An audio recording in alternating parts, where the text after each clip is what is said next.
নমস্কার, আমি দেবিকা। কেমন আছো সবাই? আশা করছি ঈশ্বরকে সবাই ভালো আছো, সুস্থ আছো। নতুন আরেকটি দিন শুরু করছি তোমাদের সবার ভালোবাসা নিয়ে। প্রত্যেকটা দিন যখন সকালবেলা শুরু হয় না, অনেকটা এনার্জি নিয়ে কাজকর্ম করতে লেগে পড়ি। তবে আজকের দিনটা ছিল অন্যরকম। আজকে একদমই এনার্জি ছিল না। আগের দিন রাত্রিবেলা অনেক রাত্র করে শোয়া হয়েছে। পাপা একদমই ঘুমোচ্ছিল না। ওর মানে বাচ্চাদের যা হয়, কখন কি হয় ওরা নিজেরাই বলতে পারে না। তো ওর সঙ্গে খেলতে খেলতে আমাদের দুজনেরই শুতে রাত্রে অনেক রাত হয়ে গিয়েছিল। সকালবেলা পড়ছিল বৃষ্টি, ঠান্ডা ঠান্ডা ওয়েদার। অন্যদিন কি হয় বলো তো, রৌদ্র উঠলে জানালা বেদ করে রৌদ্র যখন ঘরের ভিতরে আসে, বেশ চকমকে আলো ঘরের ভিতরে পড়ে, তখন ঘুমটা আর কি এমনিতেই ভেঙে যায়। তবে আজকে সেরকম ছিল না, ঠান্ডা ঠান্ডা ওয়েদার। রাত্রিবেলা বেশ রাত্র হয়েছে ঘুমোতে। আজকে সকালবেলা একদমই ঘুম থেকে উঠতে ইচ্ছে করছিল না। ঘুম থেকে উঠতে অনেকটা লেট হয়ে গিয়েছিল। এখন সকাল 8টা বাজছে। ঘুম থেকে উঠে কিছু কাজ যেমন নির্ধারিত করা থাকে, সেগুলো হলো রান্নাবান্না আমাকে সারতেই হবে, তাও 9টার আগে। তার কারণ হচ্ছে বর খেয়ে দিয়ে ডিউটি যাবে। যখন আমার বিয়ে হয়েছিল, তারপরে এরকম লেট হয়ে গেলে, মানে হয়ে যায় না, বিশেষ কিছু দিনে এরকম লেট হয়েই যায়। তো হয়ে গেলে বর মোটামুটি সকালবেলা কিছু একটা ব্রেকফাস্ট করে চলে যেত, হালকা ফুলকা বাইরে খাবার খেয়ে নিত ক্যান্টিনে গিয়ে। তবে এখন আর সেই রকম আমি একদমই করি না। যতই সময় কম থাকুক হাতে, কিছু ভালো রান্না করে খাইয়ে দিয়ে ডিউটি পাঠাই। তার কারণ আমার ইচ্ছে করে না। ছেলে হওয়ার পর নিজে মানে অনেকটা অ্যাক্টিভ হয়ে গেছি, আর সত্যি ইচ্ছেই করে না যে বলবো রান্না করব না বা সময় হাতে নেই। মনে হয় যে সময় আছে তার মধ্যে সব কিছু অ্যাডজাস্ট করে নিই। আসলে এটা হয়তো একটা মা হওয়ার পর পরিবর্তন হয়েছে আমার মধ্যে, আমি নিজেই বুঝতে পারি। তবে ভালো লাগে। সকালবেলা ঘুম থেকে উঠে যখন বরের জন্য রান্না করি, তার সঙ্গে কিন্তু আমাদের মা ছেলের দুজনের জন্য খাবার কিছু বানিয়ে নেই। আর ছেলে এখনও ব্রেস্ট ফিডিং করে, আর এতদিন তো ওর জন্য বিষয় মানে 1 বছর পর্যন্ত তো বাচ্চাদের ব্রেস্ট ফিডিং করানোটা ভীষণ জরুরি থাকে। আর তখন কিন্তু মায়েদের খাবার দাবার ভালো করতে হয়। তো সন্তানের জন্য মায়েরা সব কিছুই করতে পারে, আর সেই রকমই। আর এইরকম করতে করতে আমার মধ্যে অনেক বড় একটা চেঞ্জ এসেছে। আমার এখন কখনোই ঘুম থেকে উঠে মানে উঠতে ইচ্ছে না করলেও তারপরেও উঠে আমি তাড়াহুড়ো করে রান্নাবান্নাগুলো সেরে নিই। তাছাড়া গত 3 বছর ধরে তোমাদের সাথে আমি রান্নাবান্নাগুলো শেয়ার করছি, আর সেগুলো সকালবেলা করতে না পারলে আমার ভীষণ খারাপ লাগে। যদিও আমার এই চ্যানেলটা মানে গত কয়েকদিন ধরে আমি এইটার মধ্যে ভিডিও দিচ্ছি, তবে বলে না, কিছু মানুষের কপালই ভীষণ খারাপ থাকে, তারা ছোটোবেলার থেকেই ভীষণ স্ট্রাগল করতে হয়। আর আমারও সেই একটা অবস্থা। আর আমার মনে হয় যে আমার ভাগ্যের ফল বলে কিছুই নেই, হয়তো অন্য কারোর কাছে সেই ফলটা চলে যাচ্ছে। তবে সেটা বড় ব্যাপার না, পরিশ্রম করাটাই সবচেয়ে বড় ব্যাপার। কষ্ট করো, ফলের আশা না করে। আর আমিও সেটাই করে যাচ্ছি। নতুন একটা চ্যানেল আবার ক্রিয়েট করেছি। তার আগে আমার গত 3 বছরের একটা চ্যানেল ছিল, যেটাতেও আমি এইরকমই ভিডিও দিয়ে যেতাম, তবে কোনো সাকসেস পাইনি।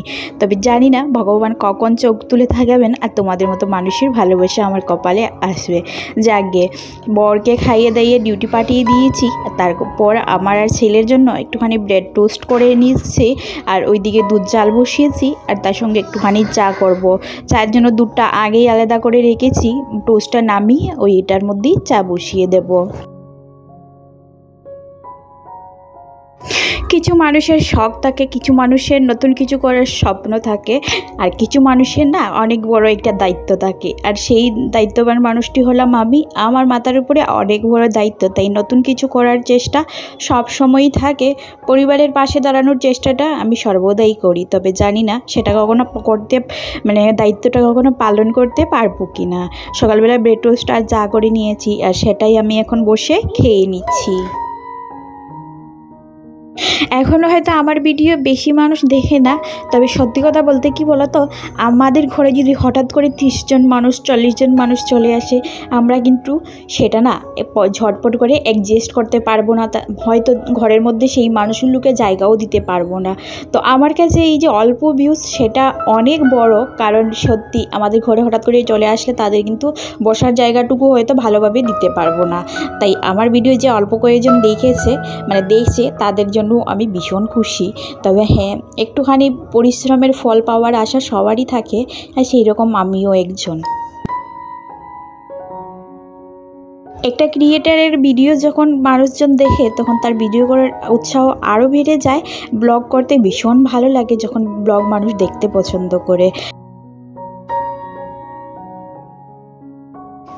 রান্নাঘরটা পুরো গুছিয়ে এলাম, শুধু নিচটা মোছার বাকি আছে, বাকি রান্নাঘরের কাজকর্ম তো শেষ হয়ে গেছে। এবার এই রুমটা গুছাবো, তার আগে এসে দেখলাম যে বৃষ্টি হচ্ছে কিনা, তো দেখছি না, বৃষ্টিটা কমে গেছে।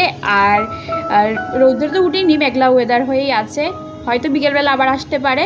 তো ঘরের কাজকর্মগুলো ঝটপট এবার সেরে নেব। এই ঘরে সোনা বাবা পুরো ঘরের অবস্থা খারাপ করে দিয়েছে, তো আমি আর না সঙ্গে সঙ্গে গুছাইনি, ভাবলাম চলো একসঙ্গেই গুছিয়ে নেবো, একটুখানি মুছামুছি করবো জানলা টানালাগুলো, আর তার সঙ্গে গুছানো হয়ে যাবে। তো এই ভেবে আর গুছাইনি। তো চলো কাজকর্মগুলো সেরে নিই। সকাল থেকে তো বৃষ্টি হচ্ছিল, এখন বেশ ওয়েদারটা ঠিকঠাক হয়েছে। আর এখানে যে গাছগুলো লাগিয়েছি তারপর মোটামুটি বৃষ্টি তো হয়ে যাচ্ছে, তো বাঁচবে কি না সেটা নিয়ে একটুখানি আশঙ্কা আছে। বেঁচে গেলে তো খুশি হব, ভালো হবে, সেটাই হলো ব্যাপার। চলো কাজকর্মগুলো সেরে স্নান করব। সামনে তো দুর্গাপুজো আসছে, আমি না টুকটাক করে ঘরের শপিংগুলো তোমরা দেখতে পেয়েছো সেরে নিচ্ছি। অল্প অল্প যা কেনাকাটা থাকে প্রত্যেক বছর করে থাকি সেগুলোই করে নিচ্ছি। আসলে পূজা মানেটা অনেক বড়, সারা বছর আমরা সবাই অপেক্ষা করে থাকি যে পুজোর সময় এলে নিজেকে সাজাবো, তার সঙ্গে কিন্তু আমাদের ঘর দুয়ারগুলোও সাজাবো। তবে আমার অনেক দিন ধরে ইচ্ছে করছিল যে ঘরটা একটুখানি ডেকোরেশন করব, সুন্দর করে সাজাবো।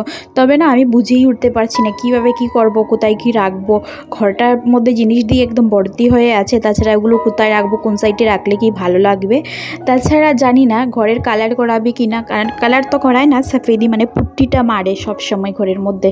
3-4 বছর হয়ে গেছে এই ঘরে পুট্টি করেছিল, পুরো বিল্ডিংটাতে, তারপর আর করা হয়নি। তো এইখানে যখনই কোনো ধরনের কালার ঘর সাজানো হয় সেগুলো কিন্তু দীপাবলিতেই করা হয়, কারণ এইখানকার মানুষজন দুর্গাপূজা উৎসবটা তো বানায় না, সবাই ঘরের মধ্যে নবরাত্রির পূজা করে, যেটা 9-10 দিনের থাকে, 9 দিন থাকে। 9 নম্বর দিন পূজাটা শেষ করে ঘরের ঘট বিসর্জন 10 নম্বর দিন দিয়ে দশেরা হয়।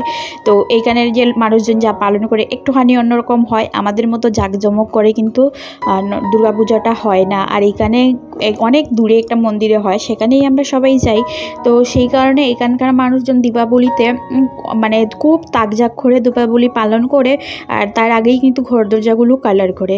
তো আমি তো জানি না যে উনি কালার করে দেবেন কি না, যদি কালার করে দেয় তাহলে কিন্তু আমাকে অপেক্ষা করতে হবে, ডেকোরেশন করে লাভ নেই না, কিছুদিনেরই তো ব্যাপার। তো আমি সেই কারণে জিজ্ঞেস করবো বলেও জিজ্ঞাসা করতে পারিনি, যখন রুমের রেন্ট নিতে এসেছিলেন ভুলে গিয়েছিলাম, তাই না বুঝতে পারছি না কি করব, চেঞ্জ করব না যেরকম আছে সেরকম পরিষ্কার পরিচ্ছন্ন করে রেখে দেবো দুর্গাপূজার জন্য, আর কালী পুজোর কালার করার পর তারপর ঘরের ডিজাইন একটুখানি পরিপাটি করব। তো সেই হলো ব্যাপার। ছোটোবেলা থেকেই আমি অত্যন্ত একটা গরিব পরিবারের মেয়ে ছিলাম, লয়ার মিডিল ক্লাস বলে না, সেই পরিবারেরই মেয়ে ছিলাম। বাবা অনেক কষ্ট করে আমাদের 4 ভাই বোনকে বড় করেছে। তবে আমার ঘর সাজানোর ভীষণ শখ ছিল, ছোট্ট একটা ঘর ছিল, সেই ঘরে আমরা 6 জন থাকতাম। যদিও সময়ের সঙ্গে এখন অনেকটা পরিবর্তন হয়েছে, তো আমি সেই ঘরকে না মাসে হয়তো একবার সব কিছু চেঞ্জ করতাম, অনেক সুন্দর করে সাজিয়ে রাখতাম, কারণ আমার যা আছে তার মধ্যেই সাজিয়ে রাখতে ভীষণ ভালো লাগে। তবে হ্যাঁ, বিয়ের পর মেয়েদের পছন্দের মধ্যে অনেকটা পরিবর্তন আসে, কারণ বিয়ের আগে যদি মেয়েরা বাবার বাড়িতে যে কোনো কিছুই করে মা বাবা সেটা হাসি মুখে মেনে নেয়, কিন্তু বিয়ের পর পরিবারের অনেকজনেরই মতামত নিয়ে যে কোনো কিছু করতে হয়। বিয়ের পর সবসময় একটা কথা মাথায় রাখতে হয় যে তোমার যে জিনিসটা তুমি পছন্দ করেছো সেটা তোমার পাশের মানুষগুলো পছন্দ করছে কি না, এতে ওদের তো কোনো অসুবিধে হচ্ছে না, সেটা সবসময় মাথায় রেখেই ঘরের কাজকর্মগুলো সারতে হয়। বিয়ের পর যারা হাউস ওয়াইফ, মানে অনেকেই হাউস ওয়াইফ আছেন, হয়তো 10% মহিলারা জব করছেন, কিন্তু 90% হয়তো হাউস ওয়াইফ। তো তাদের তো সংসার মানেই এই ঘরটা জুড়েই থাকে, পরিবারের লোকজনের জুড়েই তাদের সংসারটা থাকে। আর তাদের সবসময় কিন্তু এই জিনিসগুলো মাথায় রেখে চলতে হয় যে আমি যা করছি তাতে আমার পরিবারের লোকজনের কোনো অসুবিধে হচ্ছে না, তো ওরা আমার কাজগুলো পছন্দ করছে। তো তাছাড়া আমাদের কাজগুলো দেখে যখন পরিবারের লোকজন একটুখানি তারিফ করে না, তাতে আমরা অনেকটা খুশি হয়ে যাই।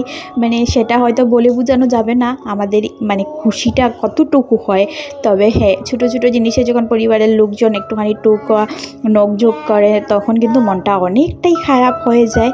আর সেটাও মানে মনের মধ্যে একটা না একটা কোথাও দুঃখ অনেকটাই জমা চাপা পড়ে যায়।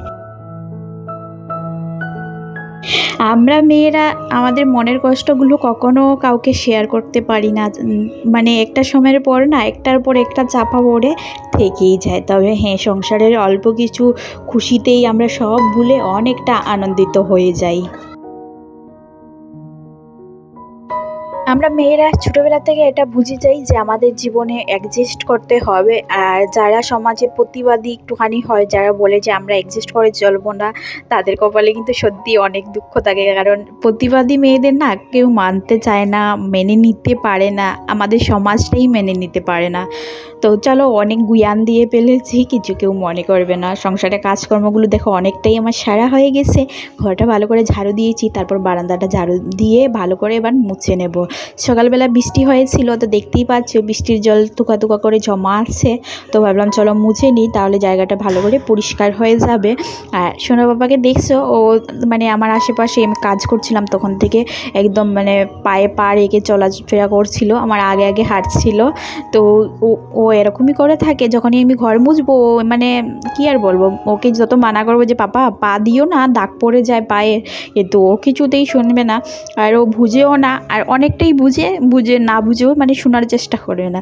যাকে এইখানে কিছুটা গাছ লাগিয়েছি, মানে গাছ তো ভীষণ ভালোবাসি তাই লাগাই। এই যে ও রোজদিনই অ্যালোভেরার গাছগুলো একটা করে টেনে তুলে, এই গাছগুলো বাঁচবে বলে আমার মনে হচ্ছে না। রোজদিন যদি কেউ গাছগুলো তুলে দেখে যে গাছগুলো হচ্ছে কি না, তাহলে সেই গাছ কি আর বাঁচে?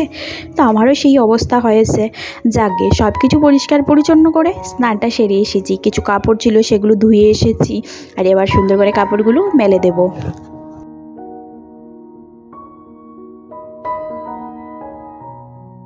অনেক মানুষেরই ধারণা যে মেয়েদের ঘরে কোনো কাজ থাকে না। তাছাড়া আমাদের মতো যারা আছে, যারা বাইরে থাকে, তাদের হয়তো কোনো কাজই থাকে না, সারাদিন শুয়ে বসে কাটিয়ে দেয়।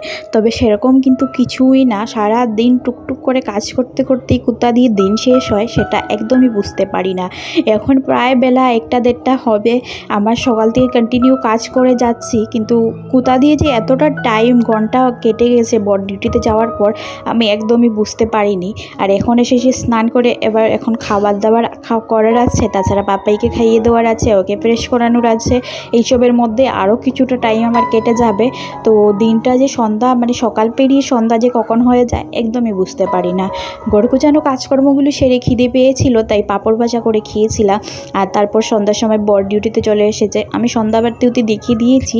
আর তারপর দেখছি ফিশ ফ্রাই নিয়ে এসেছে, আর সঙ্গে নিয়ে এসেছে মোমোস।